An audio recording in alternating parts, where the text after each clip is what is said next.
Dear students, हम लोग पढ़ रहे हैं chapter number 2 acids and bases and salts. तो हमने एसिड एंड बेसेस वाला पोर्शन कंप्लीट कर दिया है। अब हमारा सॉल्ट वाला पोर्शन स्टार्ट होगा। एसिड बेसिस कंप्लीट कर लिया है, पीएच कंप्लीट कर लिया है। So now we are going to continue with the salt. तो सॉल्ट क्या होता है? What is salt? हम लोग इतना बोलते रहते हैं कि salt salt salt, but what is salt? So salt is a compound that forms when the negative ions from an acid combine with the positive ions of the base. अब इसको हम अंडरस्टैंड करते हैं इस पर्टिकुलर रिएक्शन से। जैसा कि हमने पहले पढ़ा, एसिड और बेस अगर रिएक्ट करते हैं एक दूसरे के साथ तो क्या बनाते हैं? वाटर बनाते हैं और सॉल्ट का फॉर्मेशन होता है। तो फॉर एग्जाम्पल यहाँ पे हमने क्या लिया है? हाइड्रोक्लोरिक एसिड लिया है, बेस लिया है। बेस कौन सा लिया है? Potassium hydroxide, KOH, potassium hydroxide हमने बेस लिया है। अब ये दोनों जब कंबाइन करते हैं तो क्या हो रहा है? देखिए क्या बोल रहा है वो, salt is formed when the negative ion from the acid. अब इसमें एसिड में नेगेटिव आयन कौन सा है? हाइड्रोजन तो पॉजिटिव आयन हो गया H+, एंड Cl क्या हो गया? नेगेटिव हो गया। ठीक है, combines with the positive ion from the base. अब यहाँ पे अगर हम पोटेशियम हाइड्रोक्साइड में देखें तो पोटेशियम आपका पॉजिटिव आयन हो गया एंड OH नेगेटिव आपका हाइड्रोक्सिल आयन नेगेटिव आयन हो गया। क्या बोल रहा है यहाँ पे? A salt is a compound that forms when A negative ion from the acid, negative ion chlorine from the acid combines with the positive ion potassium from the base. तो जब ये दोनों कंबाइन करेंगे तो ये क्या बना रहे हैं? KCl, पोटेशियम क्लोराइड बना रहे हैं, और ये क्या है? सॉल्ट है। और इस पूरे रिएक्शन में कौन सी चीजें लेफ्ट ओवर रह गई? H2O, यहाँ से OH नेगेटिव आयन, यहाँ पे H पॉजिटिव आयन, ये दोनों कंबाइन करेंगे और वाटर का फॉर्मेशन होएगा।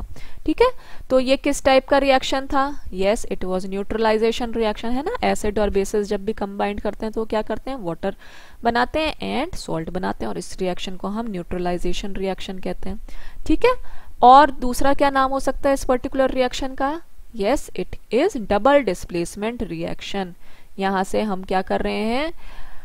पोटेशियम हाइड्रोक्साइड में से पोटेशियम को डिस्प्लेस कर रहा है, हाइड्रोजन जो है पोटेशियम को डिस्प्लेस कर रहा है, और इधर जो है हाइड्रोक्लोरिक एसिड में पोटेशियम जो है हाइड्रोजन को डिस्प्लेस कर रहा है। सो दो बार डिस्प्लेसमेंट हो रहा है। So this is an example of double displacement reaction. ठीक है, इस पूरे के पूरे रिएक्शन में जो सॉल्ट बना है वो हमारा क्या बना हुआ है? पोटेशियम क्लोराइड बना है। ठीक है, so what type of reaction is a neutralization reaction? It is a double displacement reaction. Name the salt produced in this neutralization reaction. It is potassium chloride. Okay? अब हम देखते हैं कि आपके सिलेबस में कुछ सॉल्ट्स हैं। तो आपका कॉमन सॉल्ट का क्या फॉर्मूला है? इट इज सोडियम क्लोराइड, आपको पता है। अब इस सोडियम क्लोराइड से हमको फर्दर कुछ सॉल्ट्स मिलते हैं, जो और दूसरे सॉल्ट्स बनाए जाते हैं, वो उनका बेस क्या होता है? सोडियम क्लोराइड होता है। तो देखें कौन कौन से सॉल्ट्स हैं अभी आपके सिलेबस में और आपको पढ़ने हैं। एक तो caustic soda, that is sodium hydroxide. एक bleaching powder, that is CaOCl2, calcium oxychloride. ठीक है, then baking soda, sodium bicarbonate, then washing soda, sodium carbonate .10H2O। ठीक है, डेकाहाइड्रेट। ओके, अब इन सब के बारे में, ये इंपॉर्टेंट है, इनके बारे में कई बार क्वेश्चन बोर्ड्स में पूछा जाता है।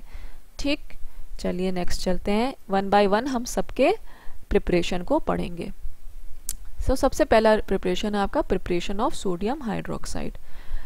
इसमें क्या हो रहा है? जो सोडियम क्लोराइड आपका कॉमन सॉल्ट है उसको लिया गया है एक्वस सॉल्यूशन, एंड देन उसको मिक्स किया गया है वाटर में।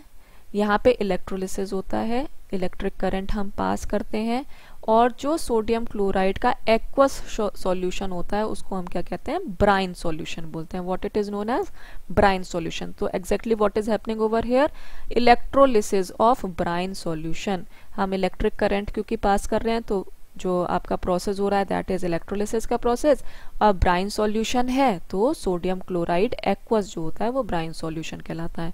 तो इस रिएक्शन में सोडियम क्लोराइड एक्वस वाटर के साथ रिएक्ट करती है और वो बनाती है सोडियम हाइड्रोक्साइड, और हाइड्रोजन गैस रिलीज होती है और क्लोरीन रिलीज होती है। तो यहाँ पे आप देखिए, क्योंकि क्लोरीन रिलीज हो रही है और सोडियम हाइड्रोक्साइड बन रहा है। सोडियम हाइड्रोक्साइड एक एल्कली होता है, ठीक है। अभी हम जब पीरियोडिक टेबल वाला चैप्टर पढ़ेंगे तो उसमें आप एल्कली के बारे में पढ़ेंगे, तब आपको थोड़ा सा क्लियर होएगा। तो इट इज़ अ बेस, ठीक है। तो सोडियम हाइड्रोक्साइड बन रहा है और क्लोरीन आपका रिलीज हो रहा है। सोडियम हाइड्रोक्साइड को हम एल्कली बोलते हैं एंड क्लोरीन रिलीज हो रहा है। तो ये पूरा का पूरा प्रोसेस हम शॉर्ट में क्या बोलते हैं, क्लोर एल्कली प्रोसेस। आपसे ऐसे भी पूछा जा सकता है कि explain the electrolysis of brine solution, what you get by the electrolysis of brine solution. आपसे ये भी पूछा जा सकता है कि write an equation of chlor alkali process. तो क्लोर एल्कली प्रोसेस में क्या होता है, क्लोरीन लिबरेट हो रही है जैसा कि आप यहाँ पे देख रहे हो, और एल्कली का फॉर्मेशन हो रहा है, दैट इज सोडियम हाइड्रोक्साइड का फॉर्मेशन हो रहा है, ठीक है। So this is the preparation of sodium hydroxide. चलिए आगे चलते हैं। अब हम नेक्स्ट देखते हैं कि इस रिएक्शन में जो जो चीज़ें बनी हुई हैं, जैसे sodium hydroxide, hydrogen and chlorine, इन सब का क्या क्या यूजेस हैं।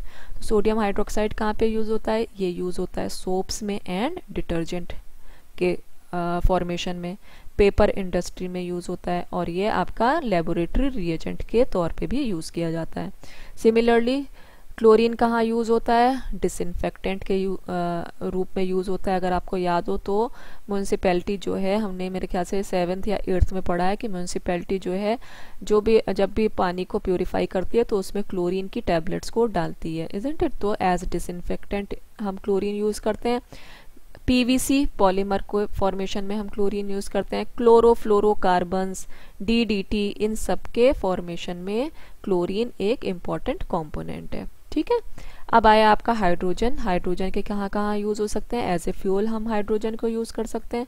नेक्स्ट इज हम हाइड्रोजनेशन ऑफ वेजिटेबल ऑयल में हम यूज़ कर सकते हैं। हाइड्रोजनेशन ऑफ वेजिटेबल ऑयल अभी हम जब ऑर्गेनिक कंपाउंड वाला ऑर्गेनिक केमिस्ट्री वाला चैप्टर पढ़ेंगे और ऑर्गेनिक कंपाउंड कार्बोनेट्स कंपाउंड वाला, उसमें आपका हाइड्रोजनेशन ऑफ वेजिटेबल ऑयल का रिएक्शन है, तो वहाँ पे हम थोड़ा सा इसको डिटेल में पढ़ेंगे। तो स्टूडेंट्स बाकी दूसरे जो सॉल्ट्स हैं वो हम कल डिस्कस करेंगे। I am going to stop over here today. Okay, thank you very much.